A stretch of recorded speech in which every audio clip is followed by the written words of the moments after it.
سلام، شب و روزتون بخیر. امیدوارم هر جا که هستید حالتون خوب باشه.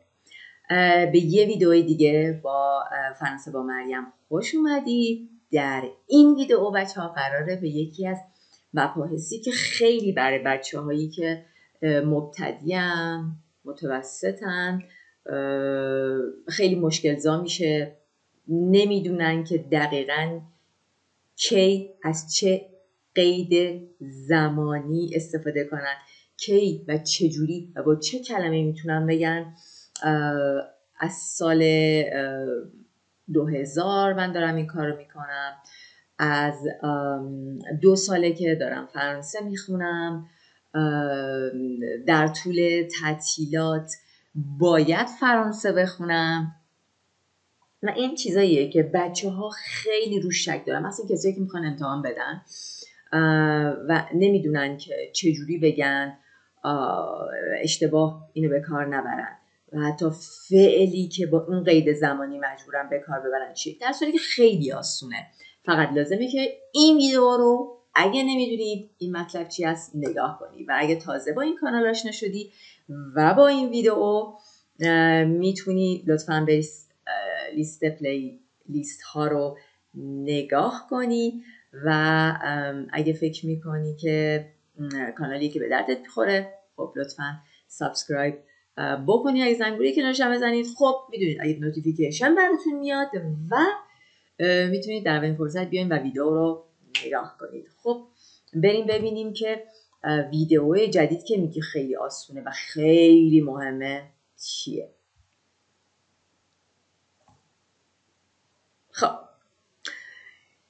میخوام با بحث ایلیا شروع کنم. بچه ایلیا، وقتی بچه ها تازه فرانسه یاد میگیرن میدونن ایلیا یعنی وجود داره. وقتی میخوام بگیم توی این اتاق چی وجود داره میگیم dans cette chambre il y a par exemple une télévision, il y a une table, il y a par exemple un téléphone. d'accord؟ وجود داره این. ولی ایلیا یه قید زمانیه که همون معنی رو میده که اگو در انگلیسی میده. اگو یادتونه من 2 سال پیش آلمانی میخوندم، من 3 سال پیش مهاجرت کردم، من 5 سال پیش بلا بلا. حالا بریم آشنا بشیم. خب ترجیح میدم بچه اول با مثال ها شروع کنیم. ببینید مثالو. J'ai quitté cet institut il y a 2 ans. J'ai quitté cet institut il y a 2 ans. quitter ça veut dire ترک کردن. ببینید بچه جمله چیه؟ گذشته است. پس فعل ما وقتی با ایلیا هست به معنی ago، خب پس فعلمون گذشته است. داریم میبینیم با این مثال J'ai quitté cet institut il y a 2 ans. یعنی من ایلیا گفتیم یعنی ago، یعنی من 2 سال قبل این مؤسسه رو ترک کردم. J'ai quitté کی اتفاقی که در گذشته افتاده و تموم شده. J'ai quitté cet institut il y a 2 ans. پس فقط در مورد اکسیون هایی صادقه که در گذشته اتفاق افتاده و تموم شده. بنابراین و فعلش هم چیه؟ گذشته است. یا دومین مثال. Il y a un mois, j'ai rencontré un ami d'enfance à New York. Il y a un an, a year ago, یه سال قبل، این اتفاقی که افتاده آیا الان هست؟ نه، تموم شده. J'ai rencontré کلمه تموم شد. Un ami d'enfance، ملاقات کردیم. فعل rencontre یعنی میت کردم، ملاقات کردم. یه دوست بچگیمو، یه دوست کودکیمو، un ami d'enfance à New York. یه سال پیش یکی از دوستای بچگیمو توی نیویورک دیدم. الان دیگه تموم شده. برمیگرده به اتفاقی در گذشته تموم شده. خب یا مثال سوم. Elles ont fait la tête il y a longtemps. il y a longtemps یعنی خیلی تایم قبل، خیلی وقت قبل اونا با هم قهر کردن، یعنی با هم دیگه صحبت نمی‌کنن، هم دلگیرن.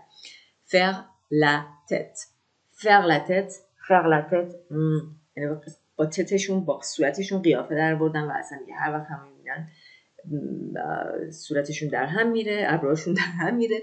faire la tête faire la tête یعنی سالک کردم انگلیسی، یعنی اخ کردم، مثلا روی خوش نشان ندادن، رابطه خوب با یکی نداشتن، قهر کردن. alors elles ont fait la tête. آیا اتفاق الان افتاده؟ در گذشته اتفاق افتاده، تموم شده و الان اصلا من کاری ندارم که الان هست یا نه. elles ont fait la tête il y a longtemps long time ago long time ago. خب این از ایلیا شد. پس یه اتفاقی که اکمپلی شده و وربمون اوپس است، وربمون در گذشته است. خب میرسیم به depuis depuis depuis. خب depuis رو بریم ببینیم توی مثال ها چطوره. اول از کی سیگار میکشی؟ depuis quand tu fumes depuis quand tu fumes depuis quand tu fumes. Le verbe fumer ça veut dire smoke. as کی as since depuis as کی سیگار میکشی depuis quand as کی depuis quand tu fumes. je fume depuis 2020 je fume نه من je fume depuis 2020. بذار فکر کنم الان از 2020 که دیگه سیگاری شدم، یا میتونم بگم بازم با همین depuis je fume depuis 2 ans. الان 2 ساله که من سیگار میکشم، الانم دارم سیگار میکشم، الانم وربم او پرزان هست، حاله. از اون موقع تا حالا من دارم چیکار میکنم؟ سیگار میکشم و تا حالم ادامه داره. نسبت درسته. خب بریم به مثال سوم. on vous attend depuis 1 heure. بابا ما از 1 ساعت گذشته، از 1 ساعت شروع شده تا همین حالا منتظر شما هستیم. on vous attend depuis 1 heure. از عملی صحبت میکنه که در گذشته شروع شده و تا حال ادامه داره. on vous attend. بابا چیه ساعت منتظرت؟ همین تو همین الان داشتم صحبت میکردم منتظرت بودم، مثل اینکه من الان 2 ساله دارم سیگار میکشم. on vous attend depuis 1 heure. حالا بچه ها میان تو زبان عامیانه این جایی که هستی، یا تو آزمون که میخوای شرکت کنی، یا تو کشور فرانسه زبانی که دوباره میگم هستی، ممکنه خیلی از صفحه بشنوی، صفحه 1 heure، صفحه 2 ans که و جمله کامل همون معنی رو میده ولی ورژن اوغل ترشه و فامیلیه ترشه. یعنی بیشتر در زبان فامیلیه، در زبان دوستانه فامیلیه ترجیح میدن از صفحه استفاده کنن، ولی اینطوری نیست که بگیم دوپوی خیلی فرماله، نه استاندارده.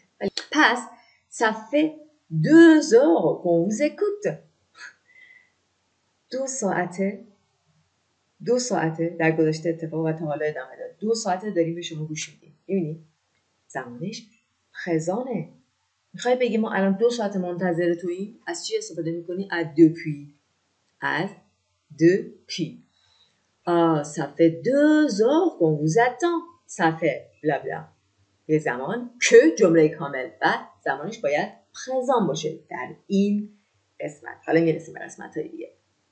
depuis.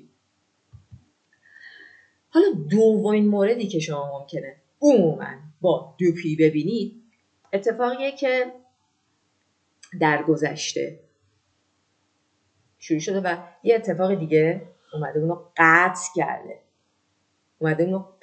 کرده. ببینید on se discutait depuis 1 heure quand il est arrivé. یعنی ما داشتیم با هم دیگه صحبت میکردیم، بحث میکردیم، 1 ساعت بود. وقتی که اون رسید، اتفاق در گذشته است دیگه، این دوپویی حال نیست، تا حال ادامه نداره. اتفاقی که در گذشته افتاده و یه اتفاقی دیگه اومده ما قطع کرده. مثلا دیدی میگیم که الان 1 ساعت بود که ما منتظرش بودیم، بعد اون چی اومد؟ اون دلی کنان اومد. یه اتفاقی داشت در گذشته میافتاده، ولی برای ما اینجا چی مهمه؟ برای ما اینجا قید زمان مهمه ها. قید زمان چقدر منتظرش بودی؟ از کی؟ چقدر؟ depuis 1 heure. از 1 ساعت تا اون موقع در گذشته. on se discute، با هم داشتیم بحث، on se discute depuis 1 heure. یعنی داشتیم با هم دیگه 1 ساعتی بودش که داشتیم تا اون موقع، تا اون در گذشته ها داشتیم با هم دیگه صحبت میکردیم. quand il est arrivé، وقتی که اون بشکن زنان مثلا اومد. quand il est arrivé، یه اتفاق اومد و اون اتفاق رو قطع کرد دیگه، در زمان حال هیچ ربطی نداره. Deuxième exemple, le victime regardait la télé depuis une demi-heure quand l'assassin a frappé à la porte. Le victime regardait la télé depuis une demi-heure quand l'assassin a frappé à la porte. اتفاق در حاله؟ آیا تا به حال ادامه داره؟ ربطی داره؟ نه. اون حالت دوم دوپوی هست. در گذشته اتفاق افتاده. یه اتفاق دیگه اومده اونو قطع کرده. ویکتیم، قربانی داشت تلویزیون نگاه میکرد. 1 ساعت بود، نیم ساعت بود داشت تلویزیون نگاه میکرد. از نیم ساعت بود که داشت تلویزیون نگاه میکرد، یه نفر احتمالا شاهد بوده که اینو میدونسته. از 1 ساعت بودش که داشت تلویزیون نگاه میکرد، وقتی رسیده بود دوپوی از 1 ساعت بود که داشت تلویزیون نگاه میکرد. وقتی که اینجا قید زمان برام مهم بود، وقتی که یه اتفاقی میخواد انتقام خش کنه، ببرتش. quand l'assassin a frappé à la porte. در همچین حالتی میتونی از دوپوی استفاده کنی. خب برسیم به pendant. خب بریم اول مثال ها رو ببینیم. یعنی چی pendant؟ بیا تو مثال ببینیم. خیلی راحت میتونی استفاده کنی. میتونی مصاحبت رو انجام بدی. اگه میخوای بری کامپوس میتونی تو آزمونت با توجه مثال ها درست به کار ببری و میتونی منظور رو متوجه شی. از کیه که بیکاری، از کیه که مهاجرت کردی. بریم. Pendant combien de temps tu as étudié le français؟ میخوای بری کلاسای سفارت شرکت کن. چند وقت فرانسه میکنی؟ Depuis quand؟ ببخشید بسخواهی میکنم. Pendant combien de temps tu as étudié le français؟ Pendant combien de temps؟ Pendant یعنی for. در انگلیسی همون for معنی میده. For how long did you study French؟ How long did you study French؟ بکنم این میشه. پس pendant combien de temps tu as étudié le français؟ یعنی برای چه مدتیه که شما داری فرانسه میخونی. کل این اتفاق در گذشته اتفاق افتاده و اصلا هیچ ربطی به حال نداره. pendant هیچ ربطی به حال نداره، یا به گذشته مربوطه یا به آینده. به حال هیچ ربطی نداره. این یادتون؟ pendant به présent، به حال هیچ ربطی نداره، یا گذشته است یا پس است یا فیوتور. پس به présent ربطی نداره. بریم مثال رو ببینیم. Je vais vivre à la montagne pendant 6 mois. آیا این گذشته است؟ نه، آینده است دیگه. گفتیم مثلا pendant به حال ربطی نداره. میگه من میخوام زندگی کنم توی کوهستان، توی کوه pendant 6 mois. pendant 6 mois.